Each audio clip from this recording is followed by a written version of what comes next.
Welcome to the dog days of summer, where we are still 3 weeks from football.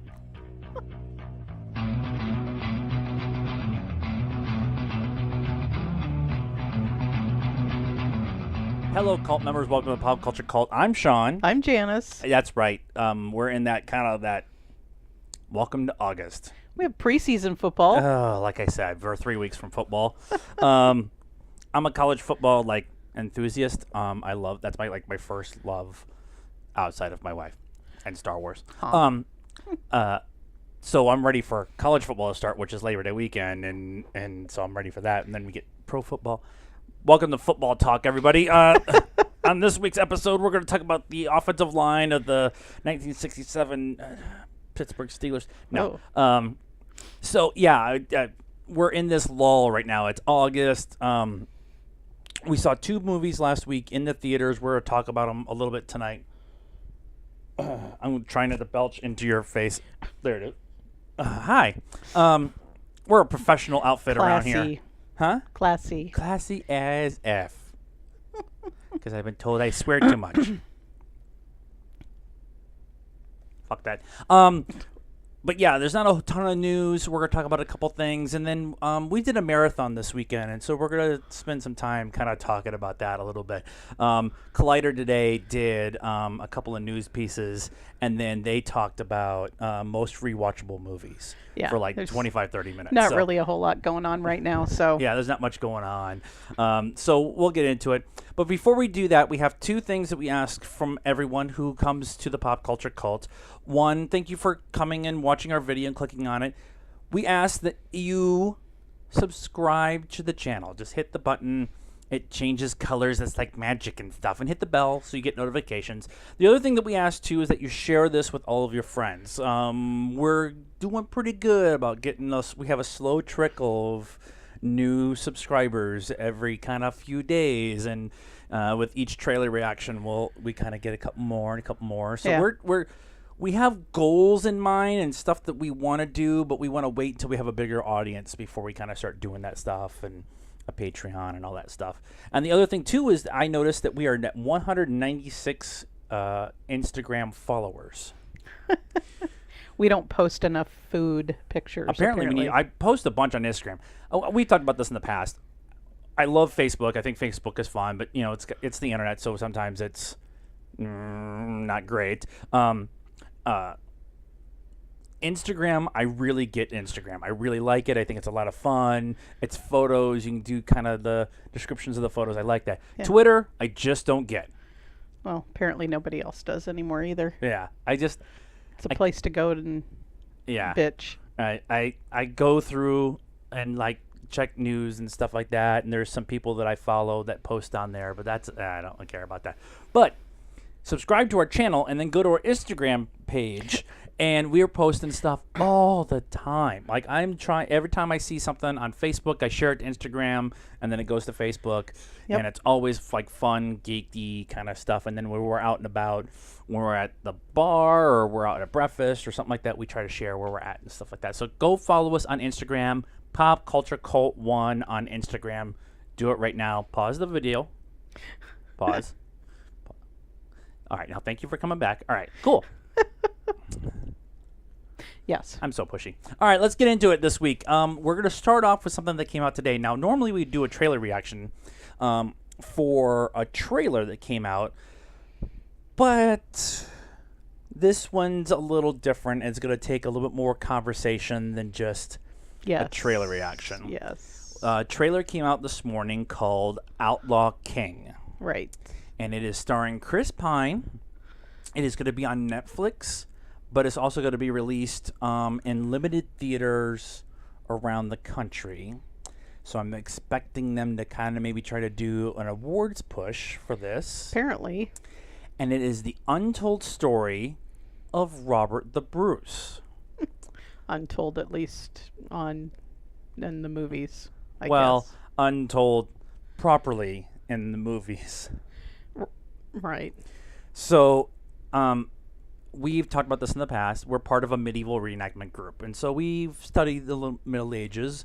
My wife is a direct married 15th cousin to Robert the Bruce. So we know quite a bit about Robert the Bruce and William Wallace. And I'm not saying we're like, historians, and I know where he pooped on the 5th of June in 1168 or something like that. Right. Like, we're not that. But we have a more than general idea of Robert the Bruce and Scottish history, at least in that time period, William Wallace and stuff like that. My family is Scottish, and yes. Yeah. Braveheart's not real. That's not real at all. So I watched this trailer this afternoon, and then she got home, and before we did our workout, she watched it, and at the end, her face was like, why can't they get a Scottish guy to be Robert the Bruce? No, it's Chris Pine. Because they're trying to sell it? I guess. We did a little bit of research and tried to find an appropriate... Exhaustive. like less than whole 5 minutes. Like trying to find an appropriate Scottish actor in the age range, not a female. I said Karen Gillan, but she's too skinny. The costumes, okay, I'm going to try to be very calm about this. Okay, so we have done a lot of research with costuming and proper medieval garment design and stuff like that. A lot of the study that we both did is both Scottish and Viking, Norman, that kind of time period, very early period stuff. The Scottish independence fight is 1400s? Yes. 1500s? Yeah. So no, it's 1400s. 1400s, yeah. So I have a basic idea what that close. Can we, for once, Hollywood, do proper looking early period costuming? 14th century costuming is really cool. It's really cool. I won't wear it, but it's really cool. And they get it right for Victorian era and Elizabethan era and that kind of stuff. But they get Roman stuff, because Roman stuff really is a piece easy. of cloth and some sandals. But I just, that middle period from the fall of Rome to the Renaissance, they can never get the costumes right. Never. And it makes me angry every time because they're not hard. We have friends who will make costumes. Yes. I will give you a list right now. Some of them are actually working in production sets. True. Yeah. I just... Rob Roy was pretty good. That was 15th, Later. 16th century, yeah. And some of the stuff in Braveheart, as far as costumes go, was pretty good. I mean, they did the... Yeah. Outlander's good, but... I mean, it's, entirely based on Scottish culture, so... So, that was my Chris Pine costuming. Okay. Outside of that, it looks like they're going to do the story of him being on the run, and then being named king, and then being on the run again, and not really kind of being there, and, staying at his mom's house, and all that stuff. It looks like that's kind of the story they're going to tell. Yeah, it's hard to tell from the 2-minute trailer we saw or whatever. Yeah, what they're doing, but cool fight scenes. It looks like they're going to do Sterling. From the other side, because Sterling's the one where Bruce is on the English side, right? Or yeah, helping I think the so. English. It's either Sterling or what's the one where they have the pikes and the swamp? Isn't that Sterling? No, that's I didn't know we were going to have to do a... I can't remember what it's called. Anyways, they the Scottish, the reason they win this first battle is because they have no horse, and there's this, they pick the spot, and the English get funneled through the trees to this one swamp area, and they hide these pikes in the water, and so the English come running down and thinking, we're going to run over all these guys with no armor, and then they pick up these 20-foot long trees, essentially, with spikes. and just spike all the horses, and then everybody falls on top of them, and then decimate all the cavalry, and then it's just game on from there and stuff.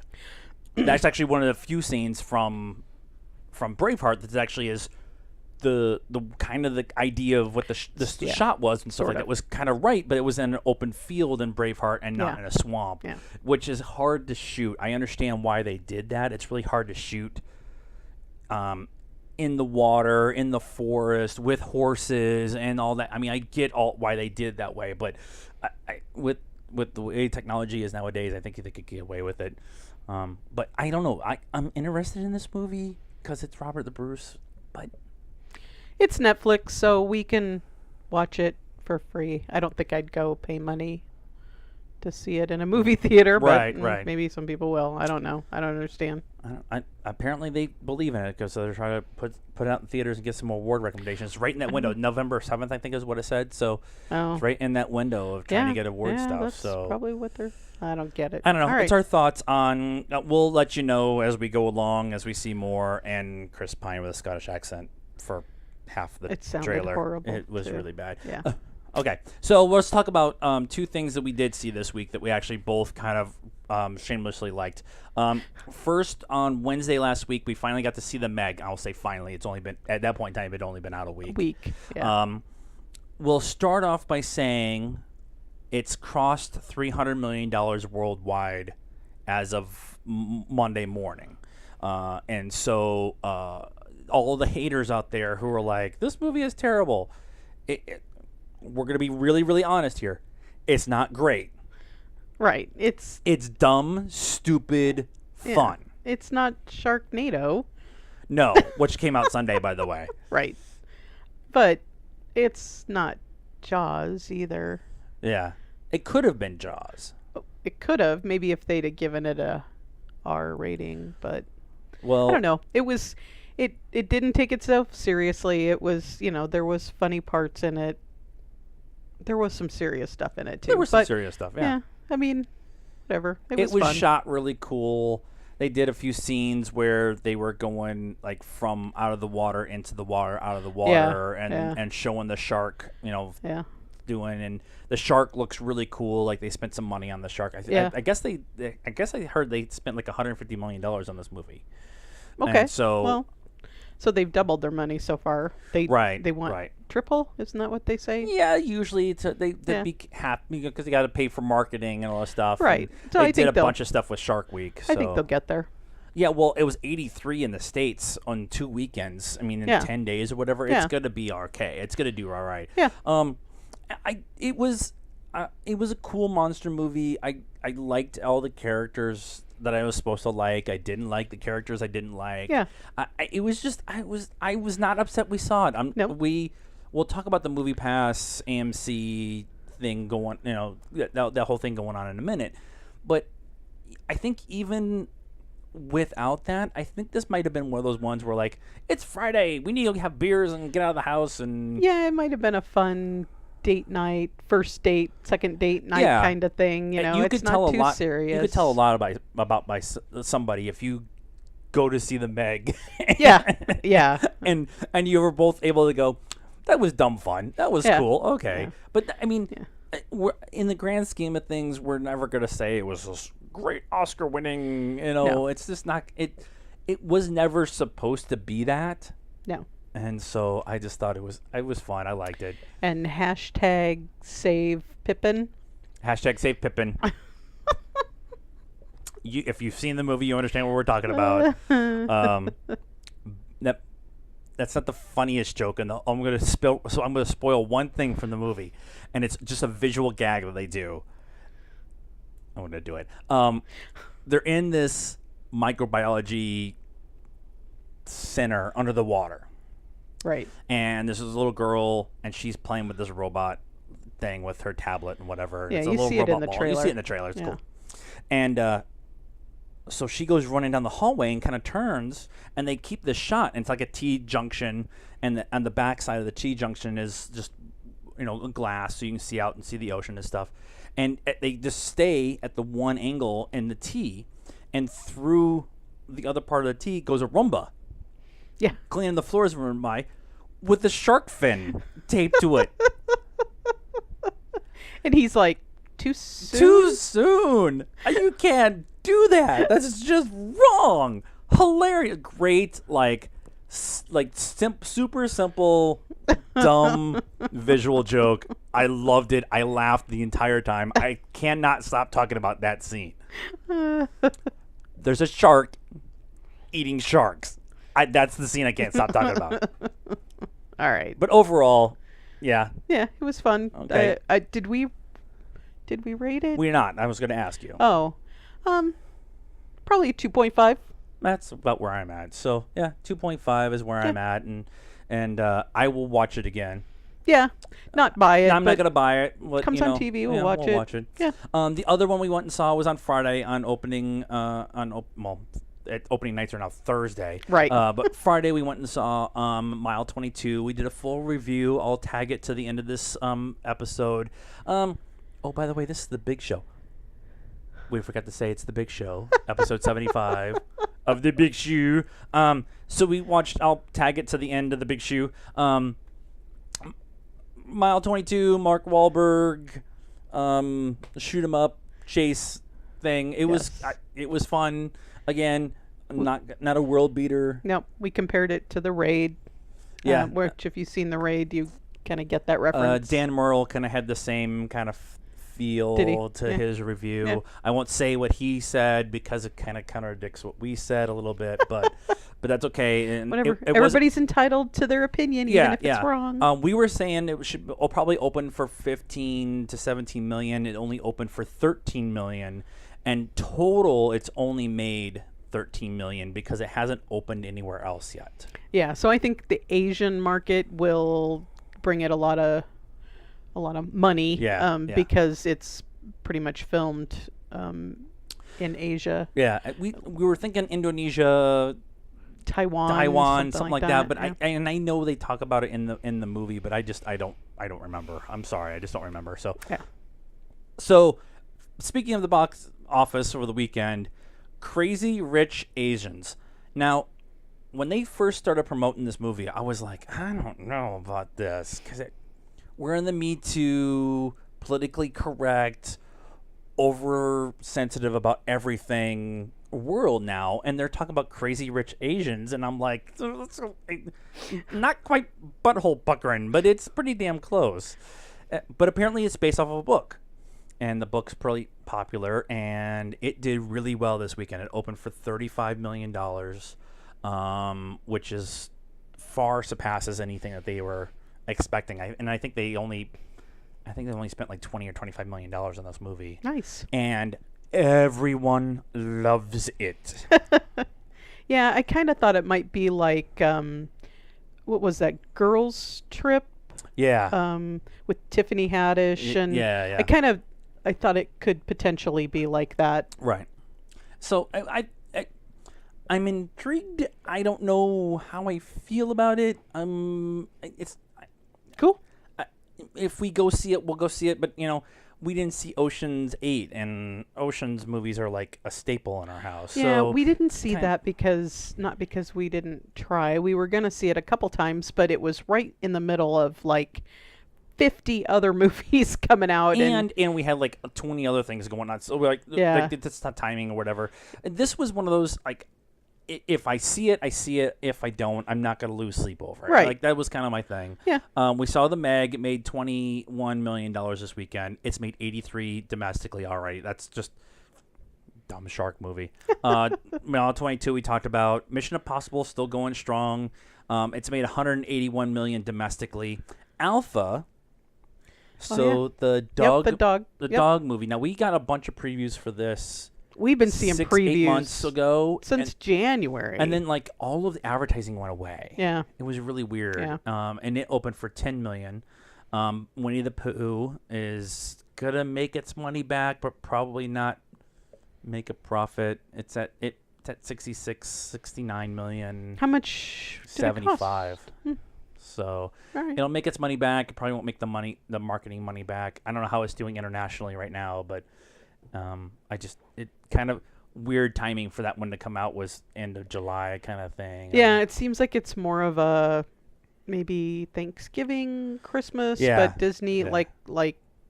like I said, I think in my little review, Disney's got so much other stuff coming out Yeah. between November and December. Yeah. The only other thing that I really wanted to talk about was Black Klansman has been very, very limited releasing. Yeah, it's weird. It was, I think, the opening weekend. It was only like 180 or 200 theaters, and they've been slowly rolling it out since then. We really want to see it because I think the subject matter is actually it's based on a true story. Yeah, and it's Spike Lee. And it's Adam Driver and Topher Grace and I'm really interested in the cast and the subject matter, and I love historical fiction. It's historical comedy. It's not a biopic and it's not historically super accurate, but I still want to see it. But we have one theater within a 20-mile radius of our house that's actually showing it until Friday. And then the ones over here are supposed to have it. Okay, so it's weird. Like AMC, because we were going to go see it at AMC, and we have two that are reasonably close to us, and neither of them have it. But the AMC's on the other side of town. That's like a 30-minute drive. Right. Dude, right. And didn't make any sense. I want to see it, but I'm not driving 30 minutes to go see a movie when I have a movie theater that's 5 minutes from my house. Right. And so I want to see it, guys. Just probably next week we can go see it. There's not a ton coming out the next couple of weeks, so it'll probably be adding on to theaters. Going along and stuff. So just a weird. I don't know why they did it that way, but I don't know. So we want to talk about the Movie Pass for a few minutes. We've been a big advocate for the Movie Pass here at the Pop Culture Cult for about a year and a half or so. Actually, a year. A year? It was just about a year when we canceled. There's been all kinds of issues. They ran out of money, so there was a whole weekend where you couldn't do passes, and then they started doing all this stuff where you got to take pictures of your receipt, and then they started putting the restrictions or the upcharge on like new releases, and then they took new releases away, and then they changed it to you can only do 3 a month at the same price of 10, and so we've always questioned the model, the business model they were using. Right. I don't think anybody thought they were gonna make money except the guy running the place. But hey, I'll take advantage of your promotion. Yeah, and I for one have thought the whole time that this may not make it, but it's going to change how people decide to consume movies. Yeah. And having a subscription-based process, we're already seeing how it affects with Netflix and Amazon and Hulu, and how it's affecting Disney and DC and all these other things that are trying to do a subscription-based CW, CBS, that kind of thing. So why can't we do it for movies? And so maybe this model failed and this idea failed, but out of that came a recognition by other people, other companies, to say we need to add this service to our patrons. Yeah, and some of them are good and some of them are crap. And Cinemark has one. It's $10 a month. You get one movie pass a month. Right. So you're really. So what are you paying? You get discounts at the concession register. stands. Yeah, that one makes no sense. Yeah. But I hope that the AMC one works out. So that's what we went with. We switched over to the AMC A list. Yeah. He was already a premiere from another promo thing that we had gotten. Our Stardust promotion. Stardust. And we have, like we said, we have an AMC right down the street, and it's got a Dolby theater, and it's got a bar, and the recliner seats and all of that. And so we just kind of felt like, even though it's $10 more a month than MoviePass was, that we could reserve movies, which we were kind of spending some money outside of MoviePass to go see movies, Right, because right. we could reserve them because Right. we wanted on Monday we wanted to make sure we got in on Friday. On Friday, we wanted to see stuff like 2049 or Solo or Yeah. you know, like big Infinity War, the big spectacle movies we want to see in the Dolby Theater. Yeah. Better Well, and- sound, better picture, that kind of thing. Yeah, and you're still going to have, because you can only reserve them within the week that you get 3 a week and they reset on Friday. You can only reserve them within that week. So stuff like Infinity War, I think we bought our tickets 3-4 weeks in advance. You're not going to use the it same way. You're not going to use it for that, but yeah, if you want to go see a movie on Friday and it's a smaller Yeah. release, you can book your seats and We can do IMAX and 3D, the Dolby, which are all restricted, but the Movie Pass. I've talked about how I really like AMC. The theaters are clean. The seats are mostly comfortable. They're not the most comfortable seats that we have. Regal is probably the most comfortable seats within our interestingly enough, range. the Regal. They have a lot more space between. Like, they were actually built. Like, our theater, the AMC that's near our house is like a retrofit. From an old, it was an AMC 24, and now it's an AMC 14.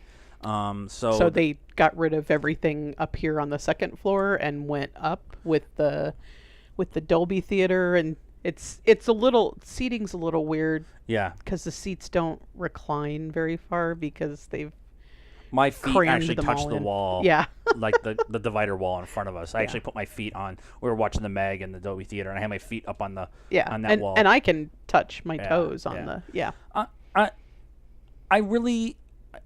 I really hope that they can figure out what's going on with the Movie Pass and make it work and stuff like that. I'm never gonna badmouth them for their business model, and maybe they talked about they were uncanceling people and there was some shady stuff going on, and I don't want to really talk about that stuff because that was their transition period of figuring out what the hell they were doing. And I think they'll probably end up with some new leadership. They'll get bought out by somebody and maybe. And The 3 movies a month for $10 is still a better deal.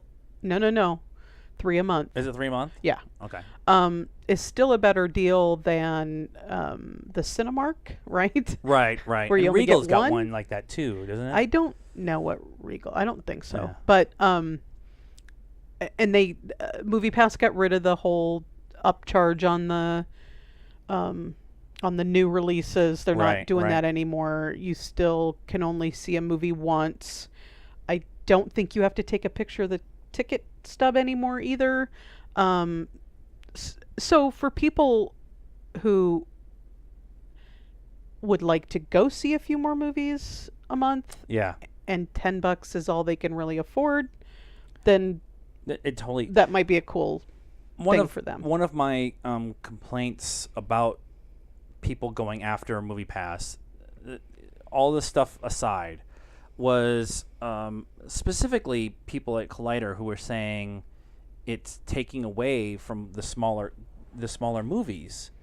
And I was like, well, they're still getting their money. The movie studios and the theaters are still getting their money. It allowed us to go see some of those smaller movies that we're not going to spend $12 or $15 on in the theater to go see. Yeah. And so I've always really struggled with that argument of it's taking away from the smaller movies. No, I think it's adding the ability for a lot of people like us who love movies but aren't necessarily cinephiles.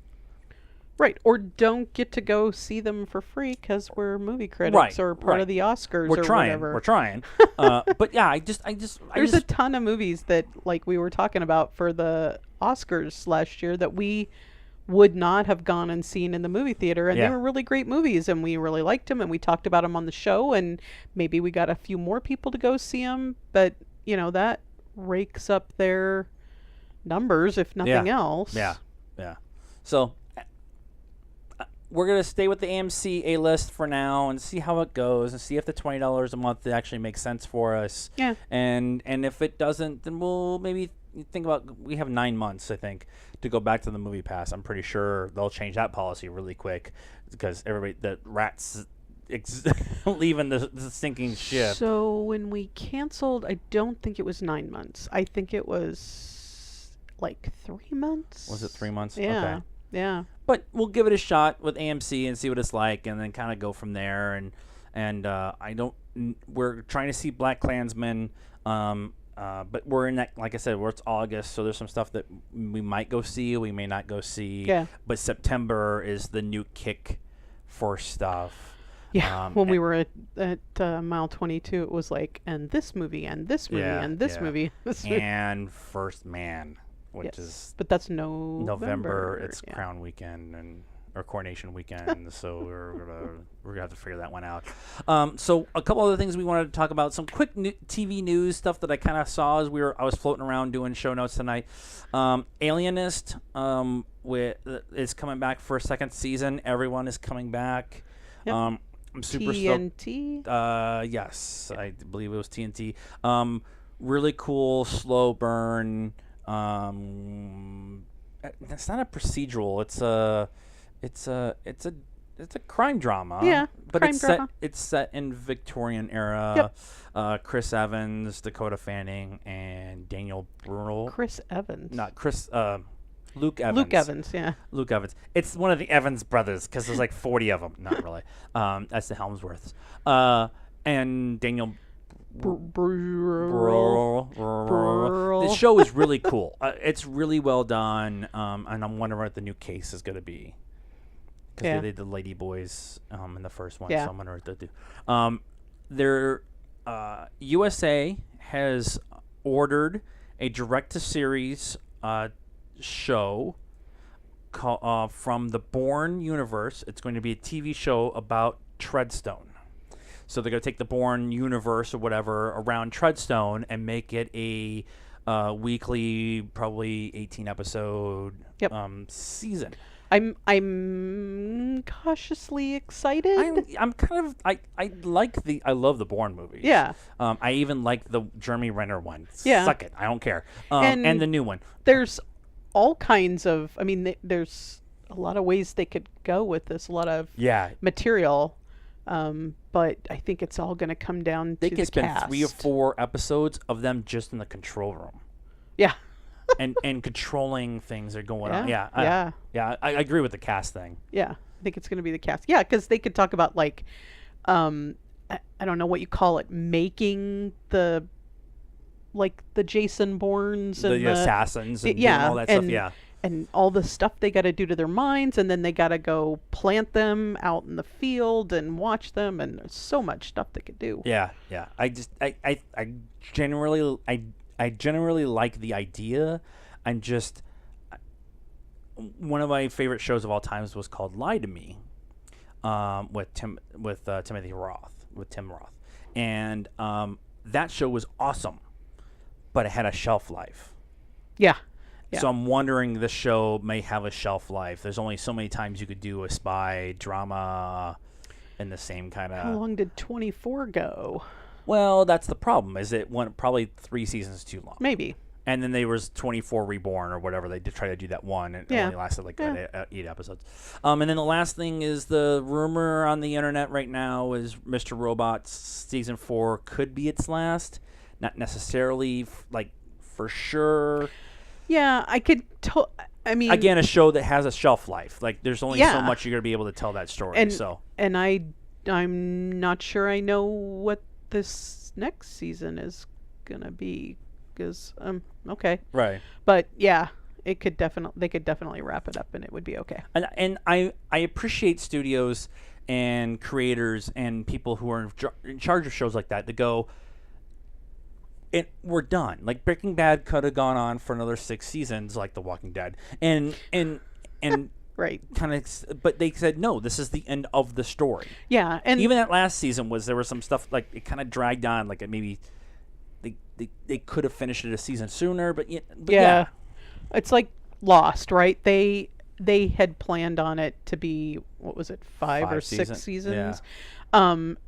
And it would have worked. The story was done when they started, and then they had the writer's strike, right? So then they've got these people that don't know what's going on, and it kind of went this way for a little while, and then they had to kind of bring it back over here, and I think that's why some of the stuff at the end didn't necessarily make as much sense as we hoped. But right. but I wish they would do. I know that studios they want to milk it for, For as long as they can, right? Yeah, As long as they're getting ratings, they'll keep putting it in. Yeah, I just wish they would do more of that.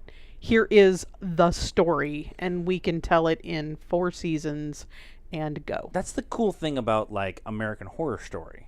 Yeah. Each season is self-contained. Yeah. And this season they're going to do some callbacks to the previous seasons, so you can tell a separate story, but it's still American Horror Story. But you bring in new characters, a new cast. You have a couple of people that kind of float in and out and stuff like that. Yep.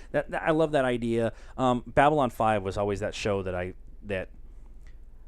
when they started the show, the creator was like, "We're doing 5 seasons," and the studio's like, "Okay, fine, we'll sign up for 5 seasons." And they got halfway through.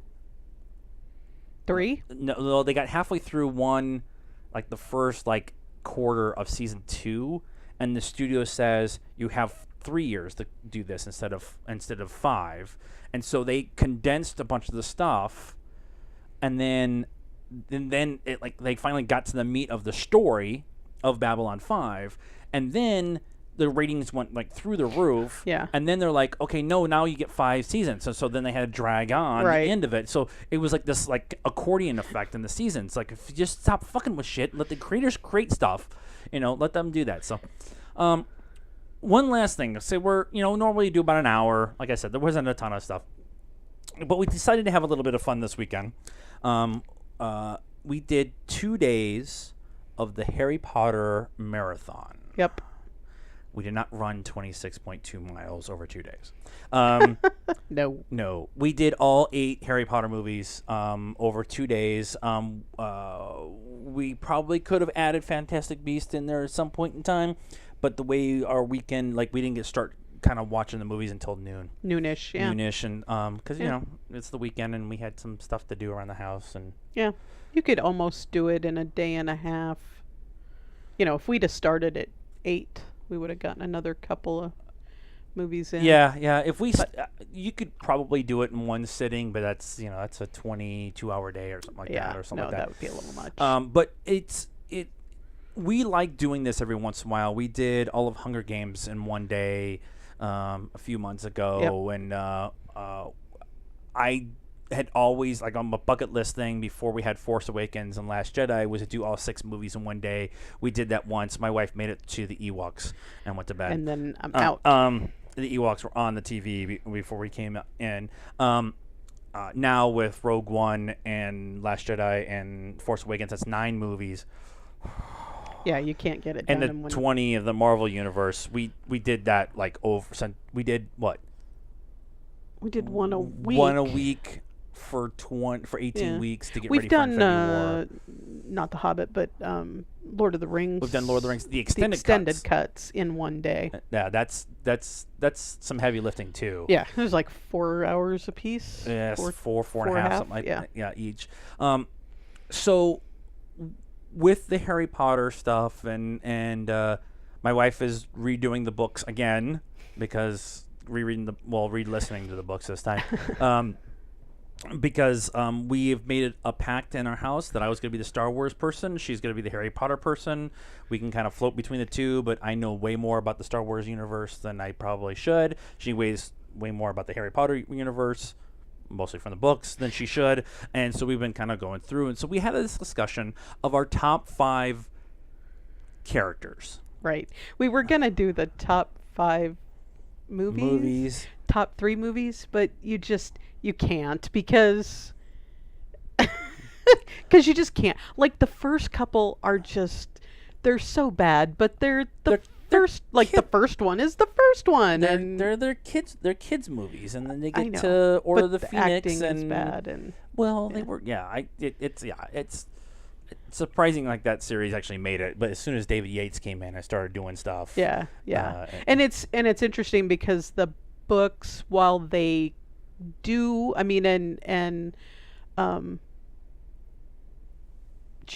what is her name? J.R.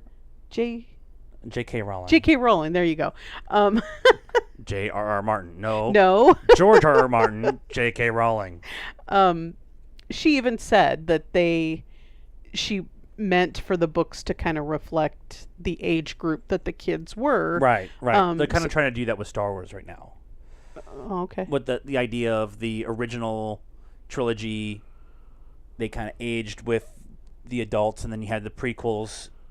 They were kind of geared for kids, and they kind of aged up, and now they're kind of doing that with Rebels and trying to work. Yeah, so All right. yeah, They're doing it out of order. Though. It doesn't make it's George. a whole lot of sense, but so it makes sense that they start off a little more kid and end up a little dark. Right. But the books are darker, considerably darker from the beginning. Right.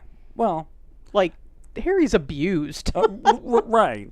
The Dudleys can just die in a grease fire. Yeah. And Snape is, he is such an ass in the books. Oh my God. But you still love him. It's a struggle in the books. It's a struggle. So we're going to talk just like really quick, because we're having this conversation, and we had it again today via text. So our top 5 characters. I'm not gonna say favorites. I'm not gonna say these are the 5 most important characters. Okay, Harry, Dumbledore. Right. Important. No, these are completely subjective. No, this is gospel. No. Everything we say is gospel. It's our subjective, like, whatever they come on. Yes. So, and they're in no particular order because, let's be honest, they really can't put them in order, because I'd put the order together, and I'm like, well, no, this one needs to be above this one. But then that one needs to be up here, and then that goes to here. So this is how I wrote them down. We're going to go from there. And go. Dobby is awesome. Yes. He's in, 2 of the movies, 3 of the movies. And a badass elf. Yes. Is he an elf? He's a house elf. House elf. Yeah. That's kind of, I don't know. He's a free elf at the end, but right. I'm wondering if house elf is like a specific breed, like, Boxer is a dog. Right. I'm wondering because the elves in Fantastic Beasts are free, but they have the remedial jobs, like the elevator operator and the janitor and stuff like that. And so I'm wondering if that's no, they're just like freed house elves, because it's the United States, and, and at that point in time we didn't do slaves anymore, right? Well, so but and again, in the books, like, everything that happens in the school behind the scenes is the house elves. It's the house elves. Yeah, they're cooking and cleaning, and Hermione starts a spew. I can't remember what it stands for. It's basically an acronym for saving the house elves. But it's spew. And I've actually read some stuff about that in the past, where they're like it's like the Freedom Act for the house elves and stuff like that. Yeah, it's pretty cool. We already talked about it, but it's serious.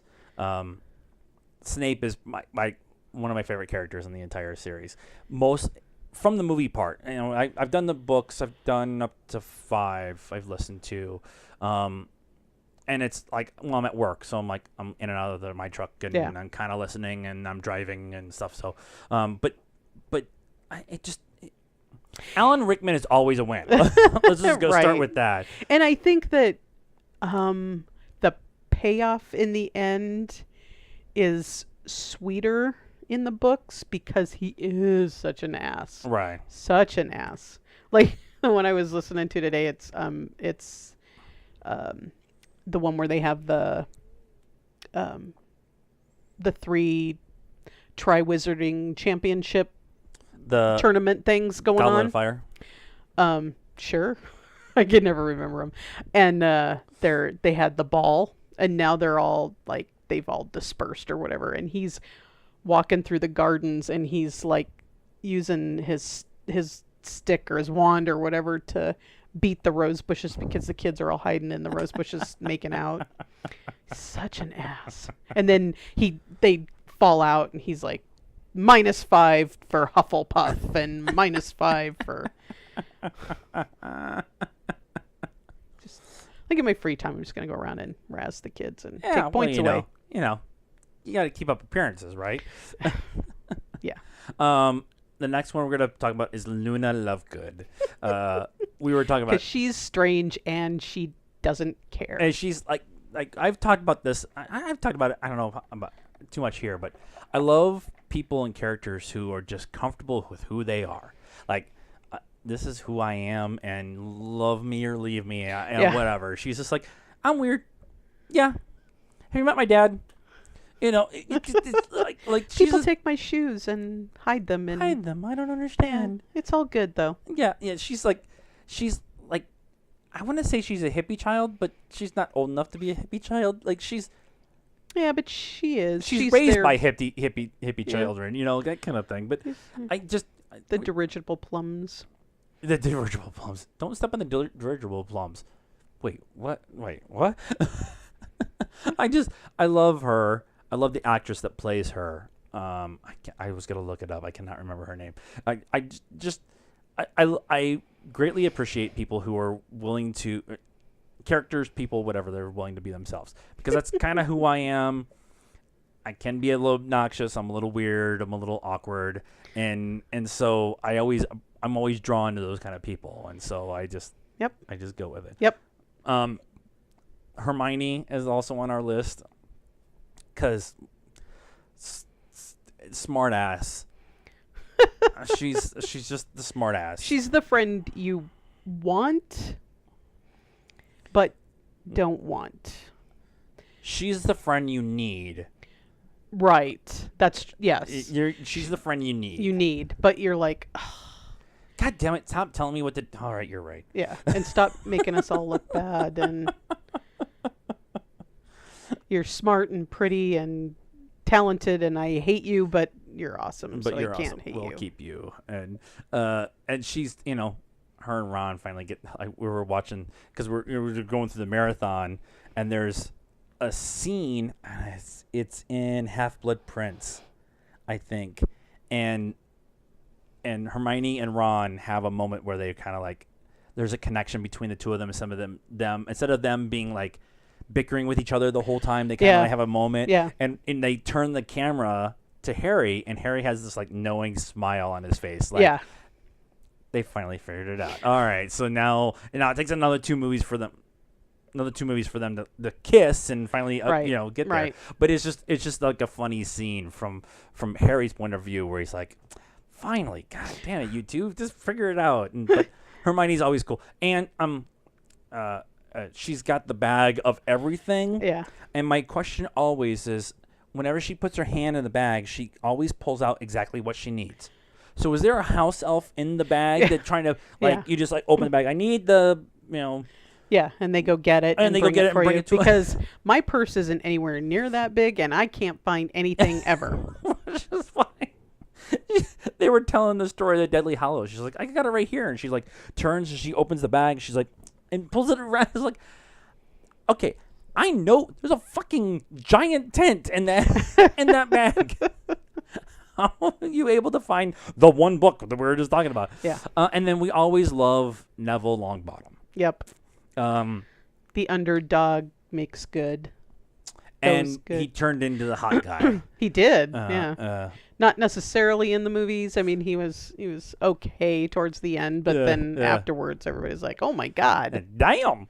There was a picture going around of Tom Felton trying to convince whatever his real name is, and I had it.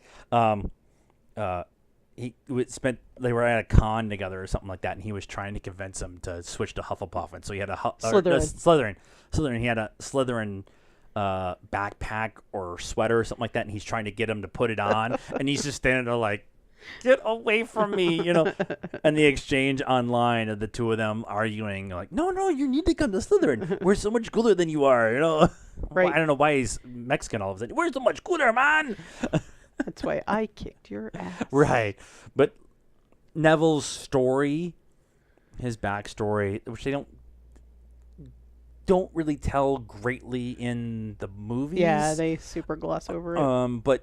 But his, he kind of talks about it towards the end, this in the Deadly Hallows, but his parents and whatever happened and stuff. But just coming from the kid who could never get anything right to killing a Horcrux at the end, and they talk about in the books.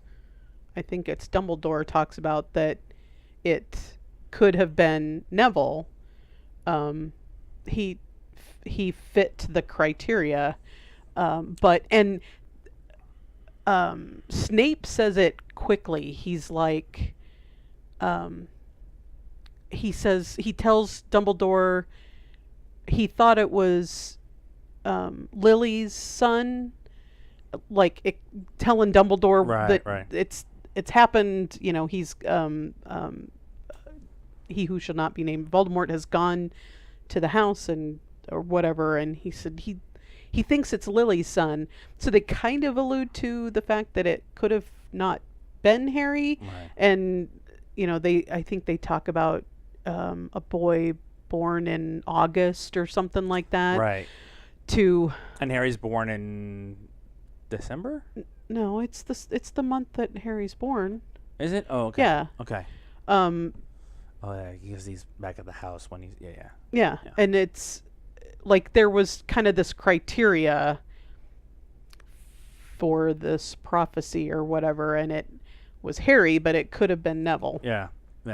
And they don't touch on that at all, but then it kind of you in the book you're like, oh my god, Neville would have made a horrible mess of everything, but then towards the end you're like, oh, okay, maybe he could have done it. He was a late bloomer, let's put it that way. As a character within the series, he was a late bloomer. Harry, I don't know if Neville ever could have dealt with it early on, the weight in which he had to carry. Neville had his grandmother, right? So when his parents died or went off to Azkaban or whatever, he had his grandmother, so he still had somebody that loved him and kind of probably coddled him, right? Where Harry went to the Dursleys, and the Dursleys hated him, so they kind of forced him to learn to toughen up and kind of learn how to be on his own and stuff. We want to do one honorable mention. We talked about only doing 5, but we have to do one honorable mention, and that's Mom Weasley.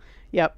Now we would never say this out loud, but we were the Weasleys at one point in time in our lives. We always invited all of our kids' friends over to our house, and didn't invite them, but they were still always there. But we always fed them, and we always make sure they were taken care of and stuff like that. So we were kind of the Weasley parents. We never had a ton of money when we were raising the kids, but they always had what they needed. There was hand-me-downs in our house, but we have a giant child, a medium-sized child, and then like a skinny child. So passing the clothes down wasn't quite and how then it a worked. girl. And then a girl. So it wasn't like you couldn't like pass along too much. But Mom Weasley, I mean, she beats Lestrange's Bellatrix ass. Lestrange's, Just beats her ass. Like Bellatrix at the end. Like I always rewatch that scene whenever we were watching the movies, because Bellatrix is like, I'm a badass, and Mom Weasley blocks it, and then she counters back, and Bellatrix backs up. She's like, oh, I have to be serious here. And then there's an exchange, and then Bellatrix goes back to herself, and Mom's like, oh, fuck you, bitch. And then petrifies her, and then blows her up. Spoilers. For a 10-year-old movie? For a 10-year-old movie. The Harry Potter universe and the story building and everything like that is so cool. I still want to go, even though I've been told that it's shit. We'll have to go to like Orlando. Is the Wizarding World of Harry Potter? Yeah. Because I mean, we have to go to and get wands from. Yes, my husband wants a wand. I have no use for a wand, but I still want one. I also want a lightsaber, but that's. You want what they do, not necessarily what they are. I'm not saying that I wouldn't use my abilities for inappropriate things, but Huh. I'm just saying. Shocked. That's this week's episode of the Pop Culture Cult, also known as the Big Show. The Big Show. We talked about a whole bunch of different like random things this week. So if you have any thoughts or comments on any of this, or specifically, I want to know about the Movie Pass, like you guys using the Movie Pass and that kind of thing, and who are your favorite Harry Potter characters. Let us know. Leave us a comment. Like I said earlier, subscribe to this channel, like this video, leave us a comment, hit the bell for notifications, follow us on our social media stuff. Social. S-H-O.